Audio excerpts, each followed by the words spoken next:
would like to call upon our panel discussion to discuss on redefining success. And our panelists will be Your Excellency High Commissioner Pamella O'Donnell, Karibu. UNHCR Country Representative, Madam Chansa, Karibu. Dr. Blandina from REPOA, Karibu.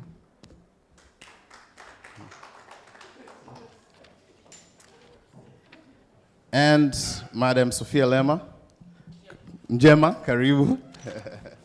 Karibu. And our lead for the panel, Jocelyne, who's going to lead the discussions. Thank you, Mohammed. Ladies and gentlemen, I hope you do not mind me standing. Once again, my name is Jocelyne Msigwa, and I'm going to moderate this panel. Your Excellencies, it is an honor to have you today. So real quick, we could go around and kindly tell us about yourself and your name and get the audience to know who you are. Since I have the microphone, I'll start. So I'm Pamella O'Donnell. I'm the High Commissioner for Canada here in Tanzania. It is my second assignment at an ambassador level. And on my first one, I was one of only 2 female ambassadors in the whole country that I worked in. So I know well the feeling of going into a room where it's full of men and trying to always make sure that you're better, that you don't do anything that could be criticized. And so I think you have to sort of be tough and take on those challenges, keep your head high, and just do it. Because once you show that you can do it, then you get the respect, and then it also helps other women who follow after you.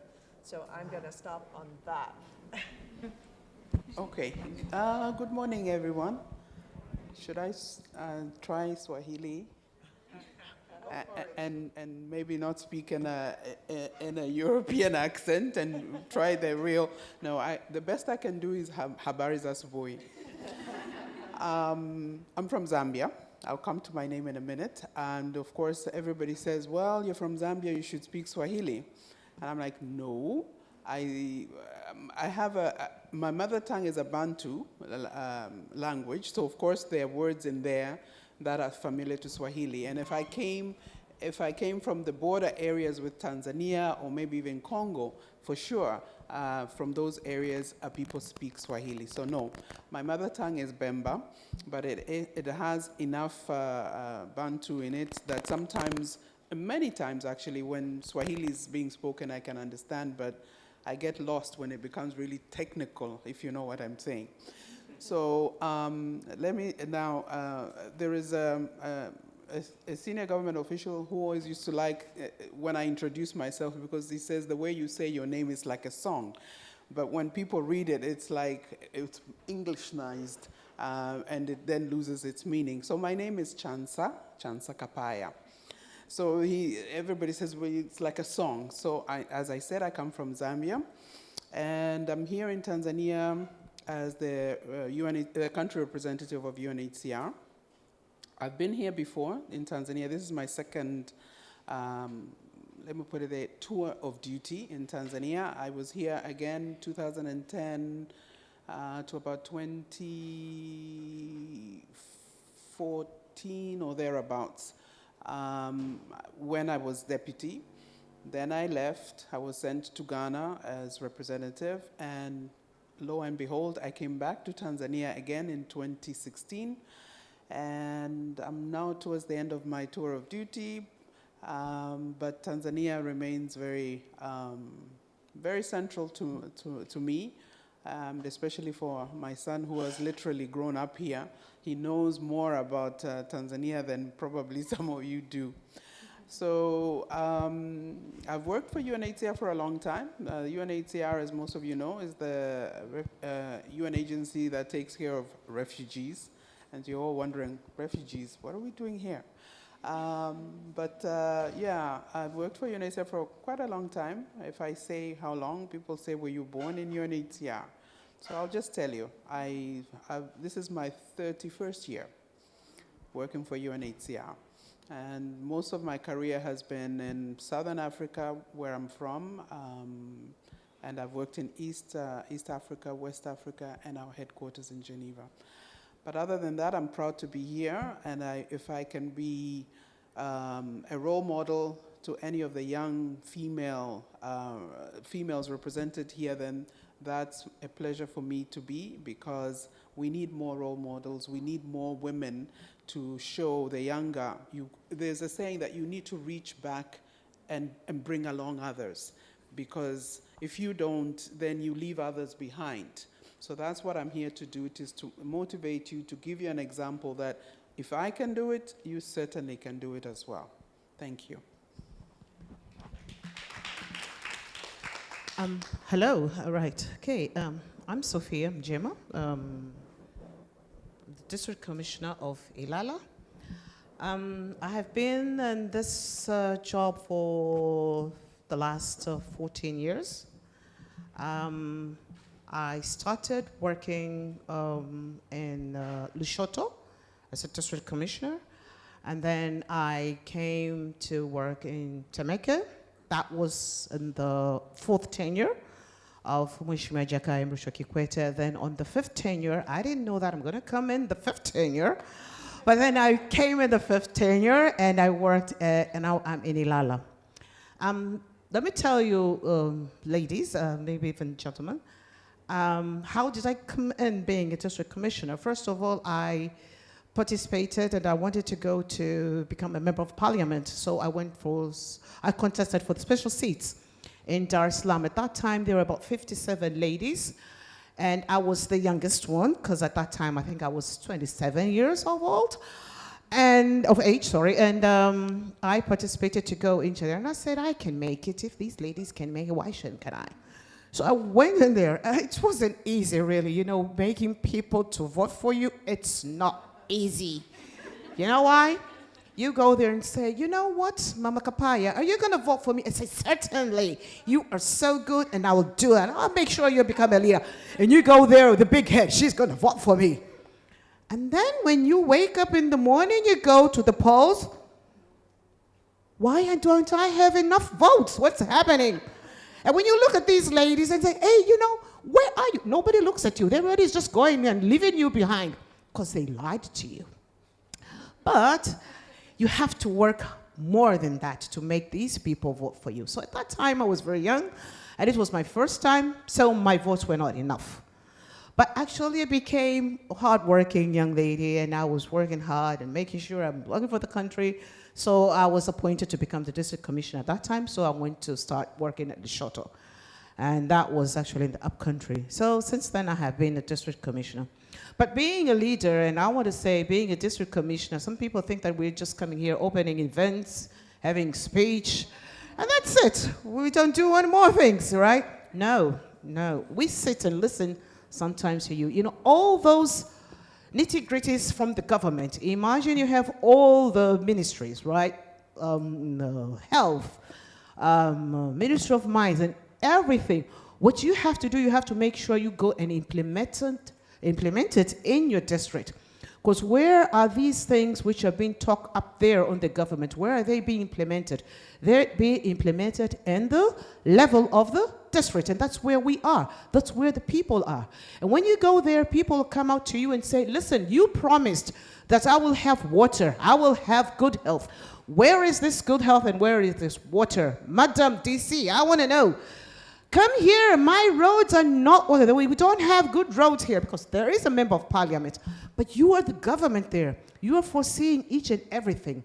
So all the time, I would say 90% of being a district commissioner is sad, stress, and that's it.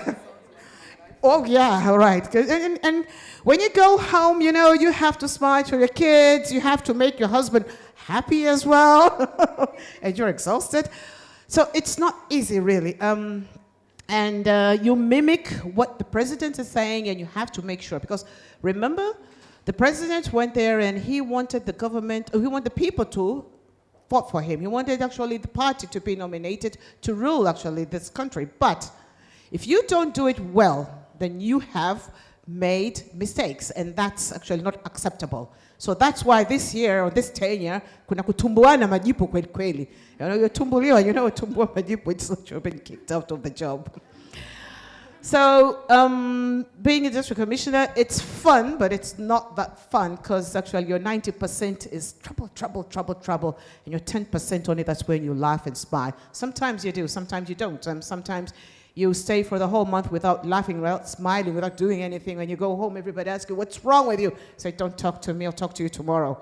Today, I'm just bogged down and I can't say anything. But on the women part, one of our tasks is to make sure that we help women. We help the women who want to go into small businesses and entrepreneurs. We help the youth as well to make sure that they can develop and stand by themselves. Because actually right now you cannot expect and see that when I just finish university, I'll go and be hired at the government. No. Places are just so few, and most of us, we still want to be in there. So we want to make sure that we still sit on those seats so you don't come in. There is a lot to do and to help the country, but a lot is to help our people. A lot is to listen to the people. What do they want? Why are they complaining? Why do they think that, you know, the government hasn't done well, so you have to make sure that we do it well. And all the time, you have to make sure you've got answers. You have to make sure things are happening. And if they don't happen, because that's the real life. Because if you don't decide right, you're making somebody's life in jeopardy. So you have to make sure you decide and you make the right decisions. So most of the time we will make sure of having, you know, law enforcement, you know, using the right people and saying that we're doing the right thing. Because some people say, district commissioner, they're just to lock up people. No, we don't lock up people, right? I mean, sometimes it happens if only there's no peace and harmony. But really, ladies and gentlemen, it's doing and implementing everything which the government wants to do. And where is the place? It's at the district level. Maybe in short, that's it. Thank you. Thank you. I'm loving the energy. Thank you so much. It's good that I'm not a politician, so you're saved. I am an economist, so I even economize when it comes to words. My name is Blandina Kilama, and I am a researcher with REPOA. REPOA is a think tank based here in Dar es Salaam. But I also head the Economic Society for Tanzania, whereby we try to organize and I'll say prepare refresher courses for all the economists so that they don't record just their brown notes after they left the university. Jocelyne, that will be it for now. Okay. Thank you very much. Ladies and gentlemen, this is our panel. Today we have women from different spheres of influence. Women from the political levels, women who are representing different nations, and women who are influential in one way or the other. On this panel, we are going to discuss what it means and what we say when we are redefining success. As Vanessa said earlier, that Africa is the leading region with women who are choosing to be entrepreneurs every day. Now, constantly, they are breaking the norms and expectations that people have over them as women in Africa. We want to hear their stories. They are there where they are. They've been through a lot. They have a story to tell. I'm going to start with you, Madam Blandina. As the senior researcher from REPOA, what is your story? What would you tell these women, on a brief nutshell, about what it means to you to be a successful person, and what do you think is the biggest advice to female founders, to aspiring founders, and to women who are in leadership positions in one way or the other? Karibu sana. Thank you so much. And I'm going to start with a story. Great. When I was in Form 2, I was studying, actually I was in Lushoto, and I had an ailment. I had to come back to Dar, and then I was sorted out. I went back to school. Now, I don't know if there are people here who studied at the boarding school. Anybody gone to a boarding school? Yeah, okay, so you might relate to this. So at the boarding school, ideally you have normal students and then you have like the 6 students. So the 6 students will be like, when everybody's going for jogging, they'll go for a walk. When everybody's going for dinner, they'll go for a special meal. So when I came back to Dar es Salaam, I was told I'm sick, and I had that long list from my doctor, and I brought it back to school.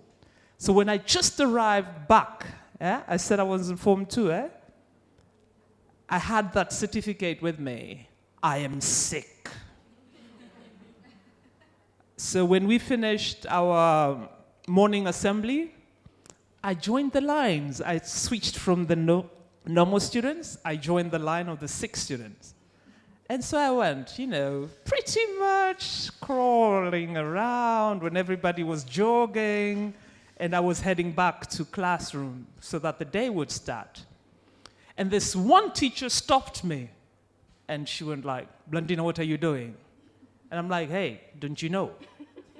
I went home, I'm sick. So, sick people walk like this." And literally, she was like, no, you are not sick. You're not like them. And I'm like, hey, at Kifungilo, everybody who is sick, they walk. I'm doing exactly the same thing. And then she said, no. Just because you have the certificate saying you have this ailment, it doesn't mean you're not able to do other things. And with that, she saved me. From that day onwards, I will only stop at doing things that I believe I cannot do them, but not because I have a paper that tells me I cannot do whatever that I've been told. And I thought I would start with that. So when it comes to the journey of research, I'm very happy to have Dr. Mshinda here. So there is the joke around. You either do hard sciences, and we're called Ngwini, we do the soft sciences as economists. But at the end of the day, you try to look for solutions. I like what both Vanessa and Yumane said when they were giving out their morning presentation. They speak about for every problem, there is always a business solution. For us researchers, for every problem, there is a need of unpacking and understanding it more. Earlier in the day when I was with the High Commissioner and of course Chansa also, we were talking about a lot of things, and one thing that came up and which is also very important to me is how do we unpack with that female lens? And for us, for me as a researcher, has been my journey. I'm not saying the beginning was easy, nor am I saying the beginning meant I will be meeting Dr. Mshinda anytime. No, doors were closed as much as they were closed, and they will remain closed. But I had to do my work repeatedly in the male-dominated sphere, and it was fine. I pretended I did not realize that. For me, it was just work, work, and work some more. The more you do it well, kama mheshimiwa alivyotuambia, people will see you and they'll keep on asking. No, bring that, fortunately we tend to be called different names. Bring that young lady. They'll never call you, bring me that smart woman. No. You're that young lady. At the beginning, those are the names you're going to hear, but that should never, ever distort you. And then later on, you move ahead. If you're given opportunity, hold the mic, moderate this, you're like, yeah, sure, I think I can let people talk and I will be part of that. So for me, it has been a learning experience all throughout. Through research, I am able to say things I can say with confidence because I always have data to back me up. At the same time, through training, then I understand what are the gaps when I meet students, because I also teach at Changanyikeni gender and poverty statistics. And when I'm with the students and I'm like, oh my God, these are the guys who are going to go to the market. If I just share some of the real work we do at REPOA, in most cases, my students go like, sorry. And they have this tendency in Tanzania, daktari, and I'm like, okay. Please, we can read all the theories, But let's just do the practical side. So what I've found myself is all the time when we go in, we're going into the practical side of things. Now, the other bits that I've also found myself going in is through the dialogues. This one being one of them. A big hand up to Vanessa and the team. Congratulations, you guys. It means a lot. Sometimes when people know too much, like Dr. Mshinda here, we tend to think everybody else also knows. And I'm finding it the hard way all the time. Actually, people don't know. And unfortunately, in Tanzania, the louder you speak, you can finish that statement. It does not necessarily mean you know something, but it's just because you have a platform. And for me, for all the ladies who are having your own businesses or you're trying to do something, when you know something, say it. Alichosema High Commissioner hapa kwamba a lot of times when you only know 60%, we kind of like go back. We do that a lot. But come on, share the 60%. You will be surprised. You might save a life or two, or maybe you might save a village, or perhaps you're going to save a district, if not a region or a country, kabisa. So for me to start up, I think I will start with that. Asante. Thank you very much. Thank you very much. That was a wonderful story. No one is sick. Got that. Get that. Let's jump to you, Your Excellency. I was recently scrolling on your Twitter feed, and I just learned that you've just visited Ruaha National Park. Great. And it got me thinking, the balance to get time and relax and maybe deal with everything family related and then still be expected to deliver as a woman, like what the Honorable District Commissioner said, we're always on our toes. How do you do all of that and still know that you're successful in the process and still stick to your goals and be your authentic self? I think it's a great question. Probably not the best question for somebody who's a bit of an acknowledged workaholic, but I do try and find that balance. And what I think is important as women, even in Canada, and probably even more so here, women are still expected to do the job, be great at the job, and then still go home and take care of their families. Women in Canada, my friends and their husbands help, but they still do more at home. They do the laundry, they do more of the cooking. There's a lot of things, and that's all unpaid work. I think as women, you need to recognize that you maybe can't do it all, that maybe you don't have to do it all. As somebody said this morning, prioritizing is important. What is the most important to you? And then focus on that and do that piece really well so that you do get what you want, but maybe not all of the other bells and whistles that go with it. You have to pick your battles. So I think that's one thing to remember. And you know, one of the things I found, so in my last job in Canada, I was working on peace and security. And basically, you know, people were dropping bombs and women were getting raped in alarming numbers. One thing that does is give you very good perspective, by the way. You know, my basement flooded. I'm like, yeah, nobody bombed me today. Life is good. So, you know, keep your perspective on things. But it was a very stressful job because you just wanted to save the world. You wanted to find ways to bring peace. But sometimes you have to realize that you can't do that. And then when I came here, you could work all the time. There's so many things that we can work on. There's so many issues where I think we have interests in common that we can share things. But you have to take time for yourself as well because it can be very unhealthy to just work. And so I actually scheduled in my calendar Wednesday and Friday nights I play basketball. And I go out and I play with a bunch of men, by the way, and I'm the only woman there. Did you say basketball? I said basketball, yes. Did we hear that? Yes. Just checking. Yeah. So I play basketball with a bunch of men. It's my little women's empowerment moment of the week. And I go out there, and I'm the oldest person and the only woman, and I still just get out and do it because it is good for me. And it's also, I think, good for them to see it. And I have to say that, okay, so that's something I chose to do for me.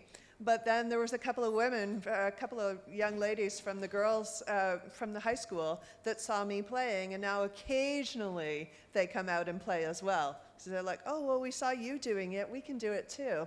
So just by doing little things, sometimes you can encourage other people.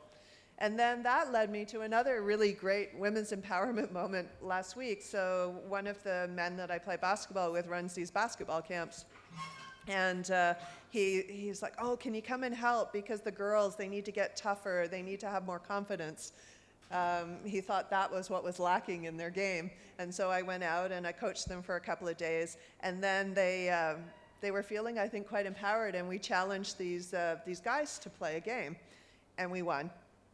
And so the girls were feeling quite proud of themselves, and so they should be, because they were about a foot taller than some of the guys that we were playing. And then there's like, oh, well, let's go challenge those guys down there. And we walked down to the other end, and there were some quite big guys down there. And I'm thinking, oh, okay, well, okay, let's just do it. And the gentlemen were saying, oh, well, would you like to split up the teams and mix the teams up? And we're like, no, we want to play together. We're a women's team. And we took on those guys as well, and we won. And I think those young ladies went home feeling very empowered. And so, you know, I raised that story because it's not always about the big grand things that you do for your country, in my case. That's great, but it's those little things that you can also do that are good for you. And if they're good for you, they're usually going to be good for the people around you. So that's what I'd like to share. I love how it's a very practical example, basketball. I got that one. Thank you very much, Your Excellency. Ladies and gentlemen, we remember we have a panelist who has a name that sounds like a song, do we? Madam, Your Highness, kindly, we're looking forward to hear your story, but before that, I would love to invite the person who talks like me, Your Honor, District Commissioner.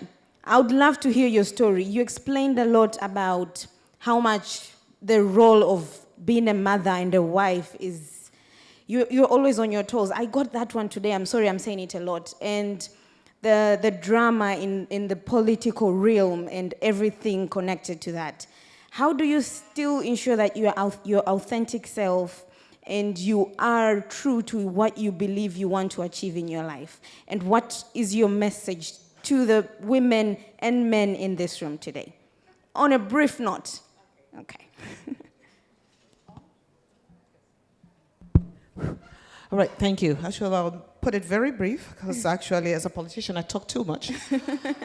But I'll just like to say two things. First of all, never give up. Yeah. But the second thing is that when you're caught in that very difficult moment. In my life, since I have been a district commissioner, I have never given up, but at the same time, being caught on that very difficult moment. Now, one day, this is twice, when I was in Ilala. You wake up in the morning, you go to your office, and there's about 10 or 20 reporters outside, and everybody's calling you that there are about 1,000 people who are rioting on the street. Somebody has been killed. So you can imagine the anger of people who are rioting because their beloved one has been killed. And you want to go out there where everybody wants to throw stones to you, or they're not happy, or they're just complaining that nobody has been listening to them. What do? You run away, of course. I'm not going out there. Even if somebody pushes you, no, I'm not going out there. Those 1,000 people, how am I going to talk to them? They're so angry and mad. But I sometimes say, I don't know how do I manage. But I have managed twice on such an incident. And you never give up on when people are saying that you cannot solve this problem. You're just a woman. You're just weak. You cannot do it. Because, you know, when you go out there, when people are rioting, even men can't go there out there. They're also scared because there are thousands of people who want to express themselves. Everybody's talking at the same time. Some of them are crying. Some of them want to get answers. Some of them says, no, we're going forward because you don't want to listen to us. And it's hectic, and it's not a good situation at all. But the first time when there was a soldier who fought with people, actually the neighborhood, and somebody died. So all these were machinga. You know the machingas, they've got their type of life. You don't tell them sit down, they don't sit down. You tell them stand up, they don't stand up. But so they started rioting, and they were angry. And when I came there, they said, we mwanamke wewe utafanya nini wewe? Hatukutaki wewe. Leta mwanaume hapa. You know what that means? Like, you're just a woman. We don't want to see a woman coming to solve us. We want a man. But I said, okay, guys, you listen. Okay, if you want me to solve your problems, I will do that. And if you don't want, keep on shouting. You huff, you puff, you throw yourself down. I'm not going anywhere. I'm listening. Once you finish, and then I'll talk.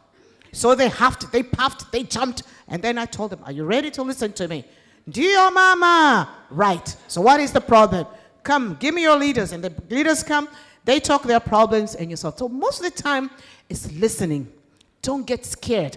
However much this problem is big, it's dangerous is something else. But however much is big, frightening, go out there.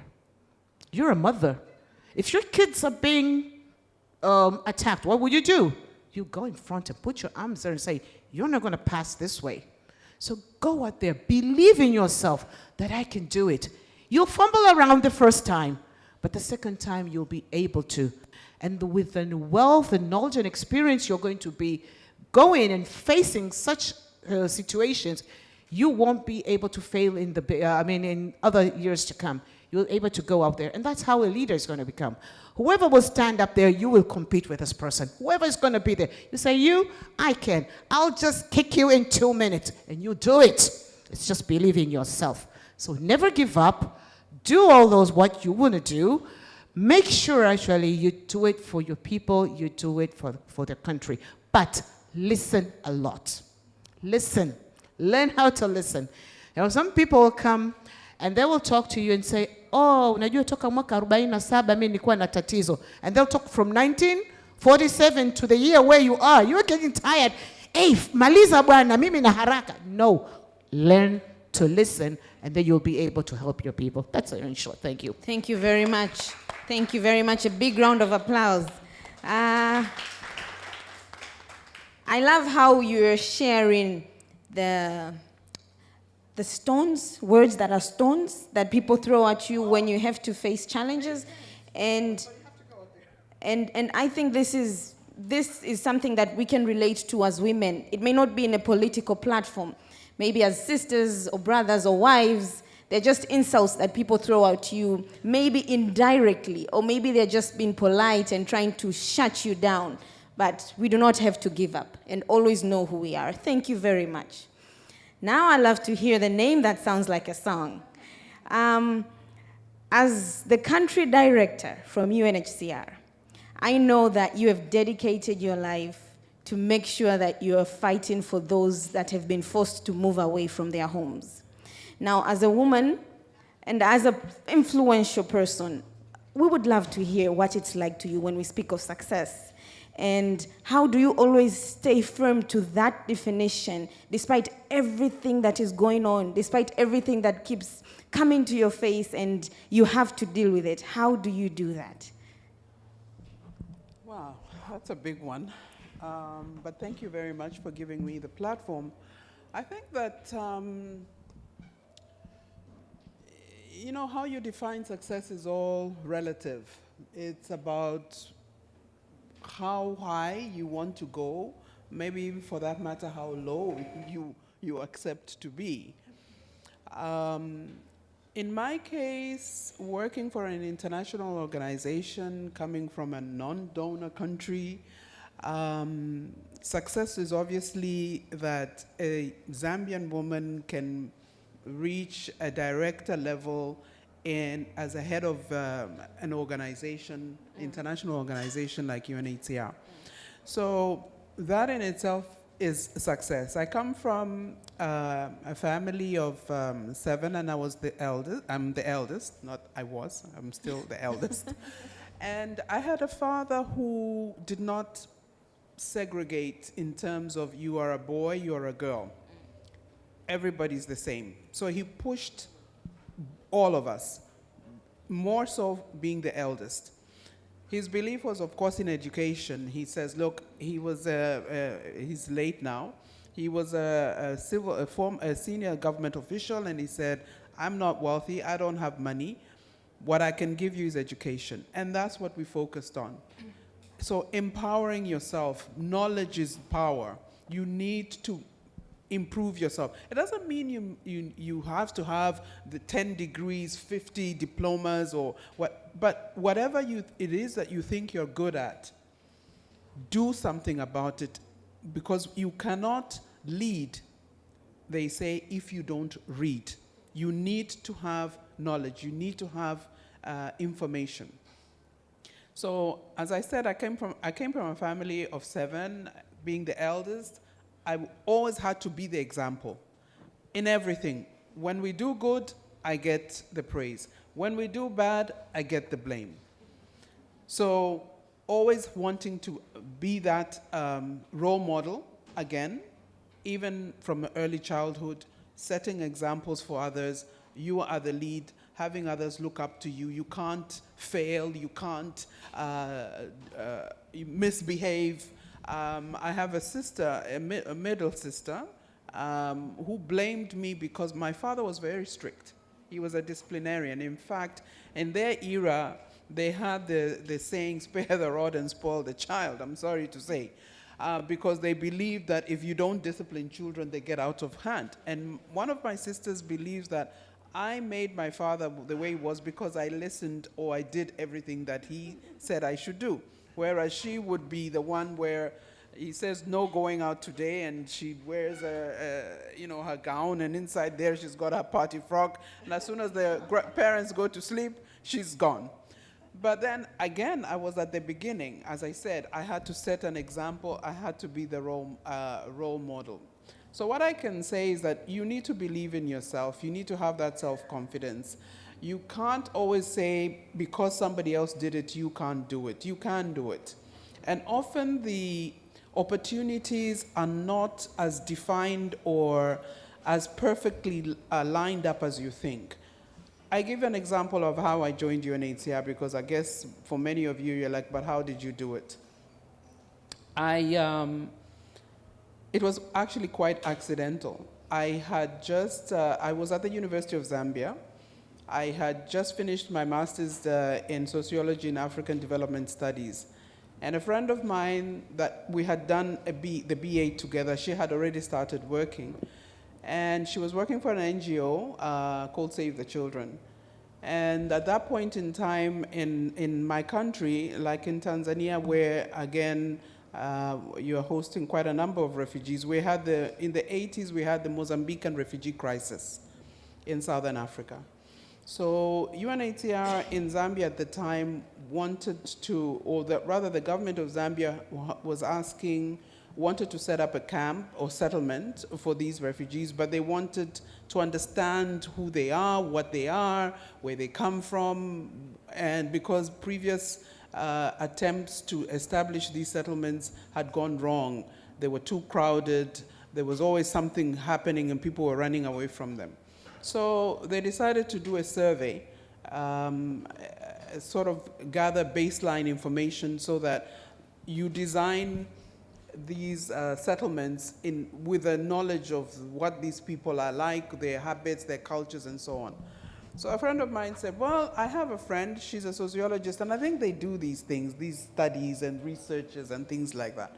So that's what happened. I was called and I said, okay, well, yeah, I don't have much to do, but actually, to be honest, Blandina, I had wanted to stay at the University of Zambia, because while I was doing my master's, I was also a graduate teaching assistant. And so I had a class of about 15 first-year students, and most of them were boys.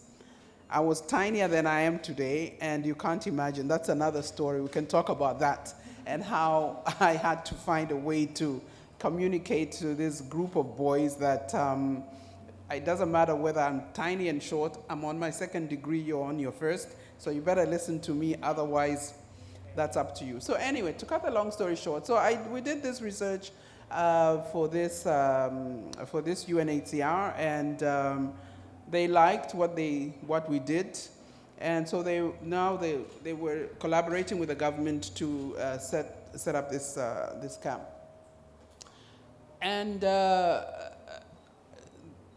they said Save the Children said, well, you want us to partner with you, but we don't have staff, we don't have the resources for it. So UNHCR said, well, no, give us a list, we will help you to find the right people. We don't have a project manager, and the head of UNHCR at the time said, but this young woman, she seems like, Young woman, did you hear that? This young woman, they say. exactly. This young woman seems like she's got the drive. So it was really coincidental. I didn't want to work for an international organization. So initially I started off in my own country. After 1 year, UNHCR started offering me jobs. Well, we have a crisis in Malawi. We need people like you. And I'm like, no, I'm happy where I am. I was a project manager. I was, I felt good. I refused. Again, that's another thing that women do. We never recognize our own potential. Preach.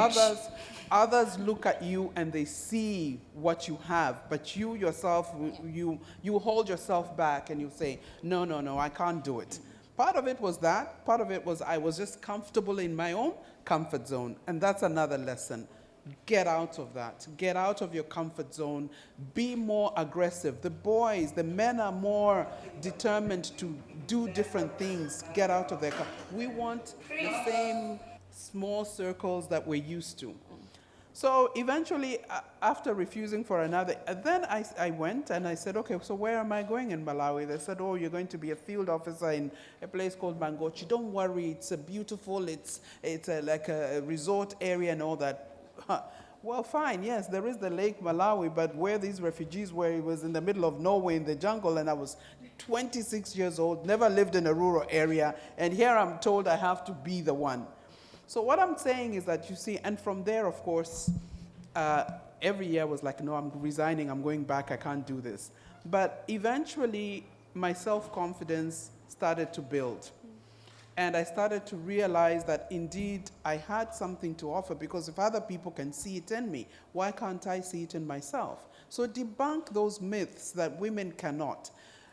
Don't give in to the stereotypes of we are not confident in ourselves, that we lack that self-esteem. Don't do that. Believe in yourself. Positive talk. Think about it. In the morning when you wake up, think about something positive. Don't think only the negative. I don't know whether it was Mjema who said something about, believing in yourself and that drive. Today, in all this, I'm a single mother. I have a son who's 22, and my son is my best friend. And really he is. I think he's my inspiration, and he's my...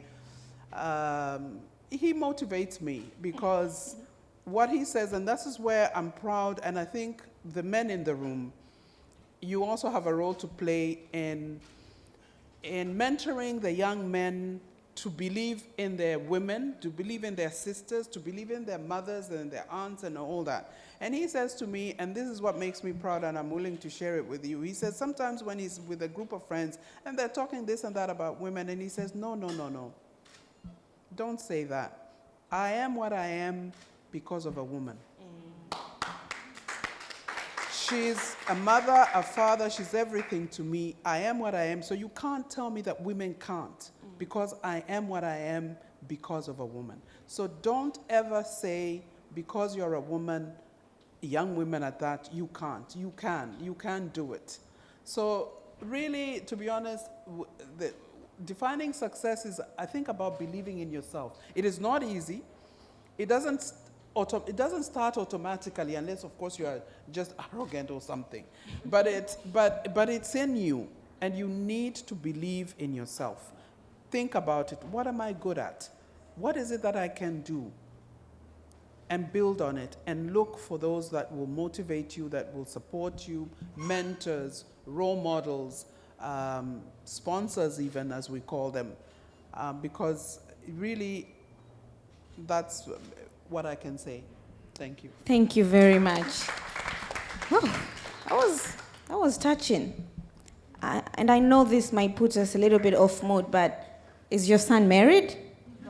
Okay. But he's very much a Tanzanian now. All right, ladies, you got that. We are down to less than 5 minutes before we finish our panel discussion. I would love us to go on a quick round for all the panelists to have one final message to everyone here today. We're going to start with you, Your Excellency. Could you pass her the mic? All right, thank you very much. So, is anybody, for those in the room, do you know anybody that is perfect? Right. So why do you think you have to be perfect? I think that's the message. Just remember that you don't have to be perfect, but you have many strengths. And if you have to, write down a list of what those strengths are. I would say naturally, as women, tend to be pretty good networkers, tend to be very good at multitasking, very adaptable. You wouldn't have gotten as far as you did if you weren't able to adapt to different situations in order to prosper. So use those strengths.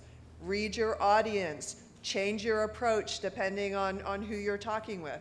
We often get this where you're either too aggressive or women are seen as too soft. Well, you can be both. You can adapt depending on what you need to be for a given circumstances. So don't let people box you in to what you should be. Be what you need to be to achieve the success that you want. That's all. Thank you. Thank you very much. Me? Going this way, yes. Okay, what's my message? Be authentic, be yourselves, know who you are, that's very important. Don't be what other people want you to be, and don't even do what else somebody else wants you to be. As parents, we often want to prescribe what our children should be. You be a doctor, you be a nurse, you be whatever you want to be, you know what it is. Be that, because that's the only way that you will achieve your highest and your best, is when you do what you want to do. Don't look at the next person and think, well, they are. No, be who you want to be, because when you are interested, when you are enthusiastic about something, you will do your best. So my message to you is be authentic, be yourself, and know who you are, and you will achieve the best. Right.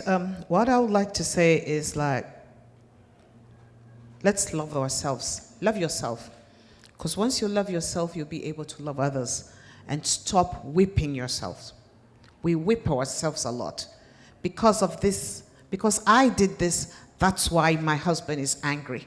Because I did this, my kids are not successful. Because I did this, and we keep on whipping ourselves, and eventually what happens? We fail. So let's stop whipping ourselves, let's love ourselves, then we'll be able to be successful. Thank you, that's it. Wow. Thank you very much. For me, two things. The first one, give compliments all the time. That's new. And then the second one, get deep into whatever you're engaged in. Shallow will not take you anywhere. Just go deep into understanding whatever you're doing. Thank you so much. Ladies and gentlemen, that was the panel, the very first panel of our events today. And please, a big round of applause for these amazing women. Thank you very much. You can take your seats.